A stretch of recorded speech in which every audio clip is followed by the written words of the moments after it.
Welcome to Mayor David Berger's press conference. Today is a day we'll be celebrating a variety of different activities in the city of Lima. The mayor is not available today. I am filling in for him, and I am Amy Odum, Director of Community Development. I'd like first to talk about a program that has received some national recognition. The Rhodes State College Career Pathways program has recently been recognized by HUD in their 40th anniversary Best Practices website. HUD has now placed online the list of some of the most successful programs in economic development, community development, and housing development. City of Lima is very proud to have partnered with Rhodes State College, Apollo Career Center, Bradfield Center, and LACA to bring a career pathways program to Lima. Doug Durliat from Rhodes State College is here to talk about a new class schedule for that program. Okay, thank you, Amy. Yeah, the 2014-15 basic pathway season will start in September. It'll be starting off with a 2-night-a-week format. Typically, under this program from a community development block grant, we've had these things during the day, but we do have 1 or 2 that are on an evening format to accommodate people who happen to have employment or other commitments during the day. This will be held at LACA, right there at the corner of Kibbe and Central. It'll be on Tuesday and Thursdays from 6 to 8 p.m. It will be a 10-week format, and we'll get this whole program kicked off for the 2014-15 season. We are tentatively talking about having our October class. This would be on the daytime format. We're currently in discussion with folks from the Bradfield Center and have a class at least in October for that. We haven't finalized it yet, but we're getting pretty close to having that finalized. There is information in the back about the LACA class, a little flyer that summarizes what we cover. One of the things we stress to students, stay committed, finish the program through, and if you follow through and get the information that comes with getting certified, you'll get a lot of information about employment opportunities, job fairs, resume writing workshops, things that help you get employed and get you a better employment for supporting your family. The other thing that I'm here to promote, Rhodes State College will be hosting the Regional Auto Growth Summit on Friday, September 5th. It'll run from 9 to 1:30, and we have some high-powered speakers as they pertain to the automotive industry.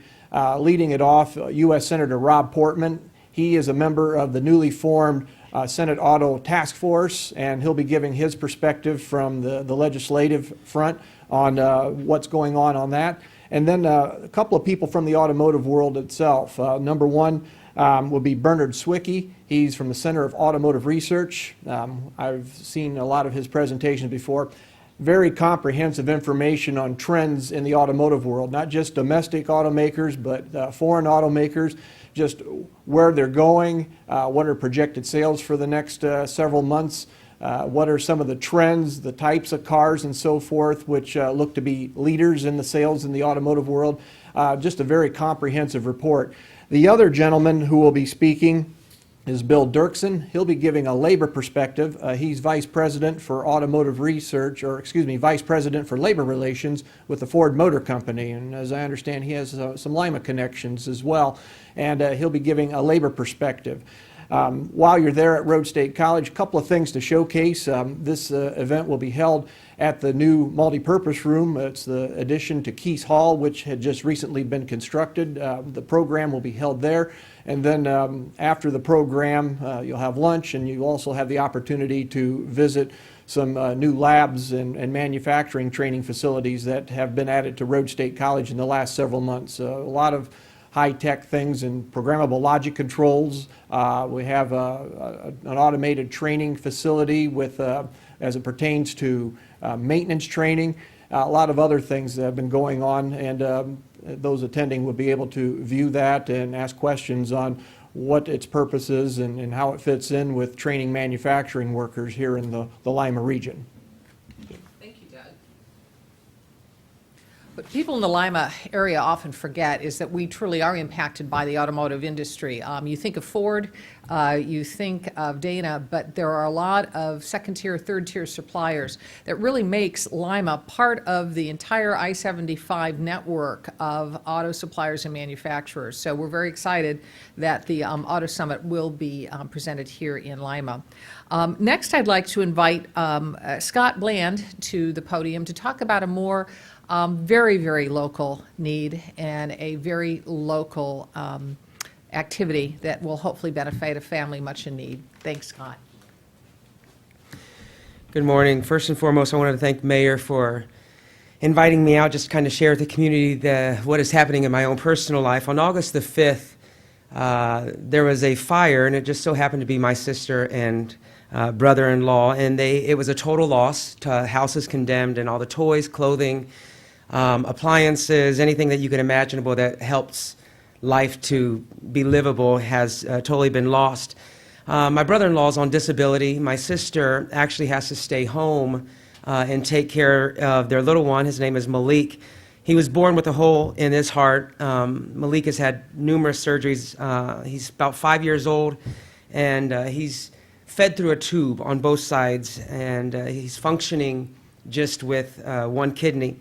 He receives his medications and feedings actually through his stomach, so he's not quite eating yet.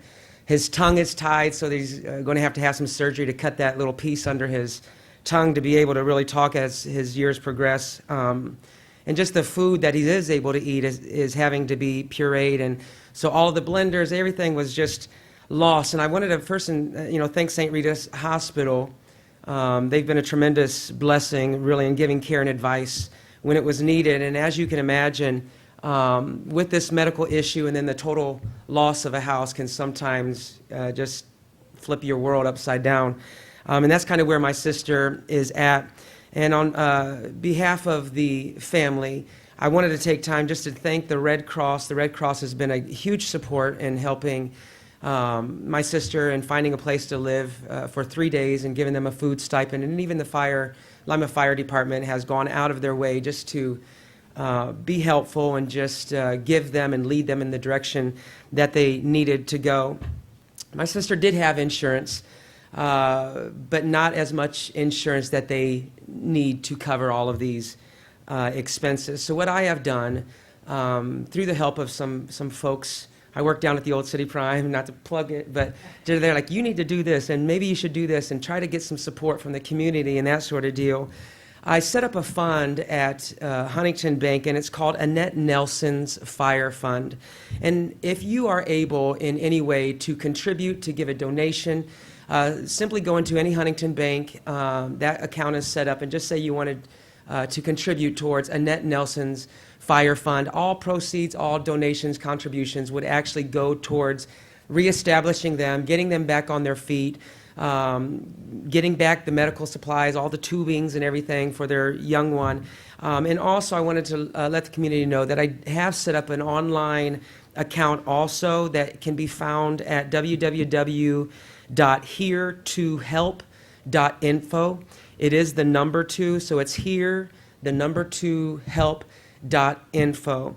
And we thank you. Anything that you can do would be a huge blessing for our family entirety, of relieving that stress. I mean, being family kind of can pull a rug under your feet also. So I wanted to thank you. Once again, thanks to Mayor for allowing this to get out into the community and inviting me here today. So appreciate it. Thank you. Thank you, Scott. I think you'll find that the Lima community is very big-hearted, and hopefully they will be contacting you via here2help .info. Thank you. Here2help.info. Lastly, we have Mary Williamson here, who is here to talk about 2 separate events that will be occurring in the Lima area. Mary, you want to come on up?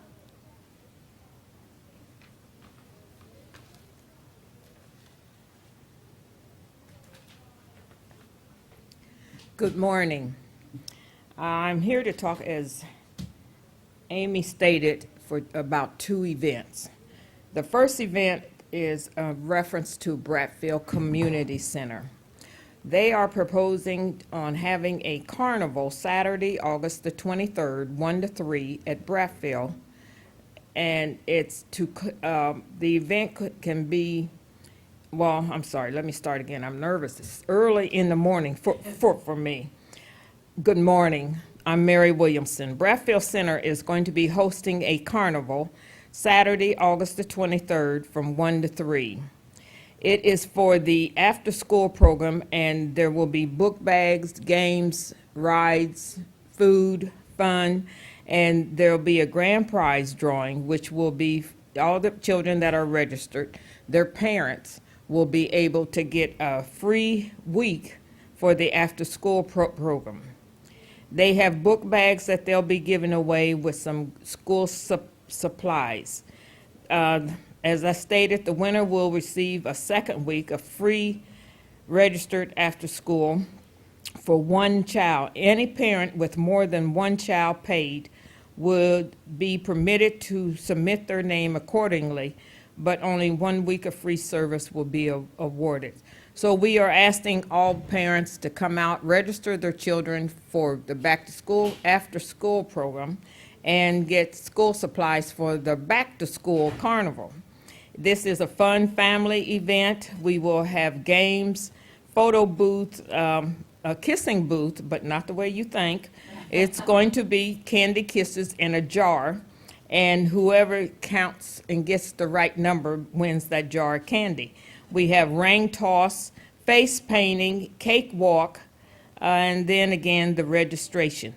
So we're asking the Lima community, family, and friends to come out and support Bradfield in this fun educational day, which is Saturday, August the 23rd from 1 to 3 at Bradfield Center.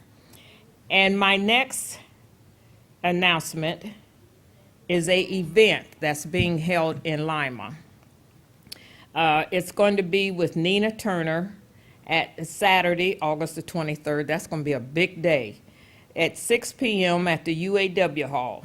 Along with Nina Turner coming to Lima will be Janet Garrett.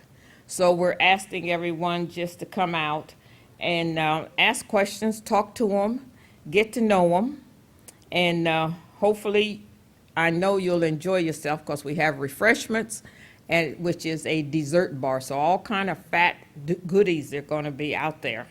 So thank you, and I thank the mayor for allowing me here, and I thank Amy for allowing me up here.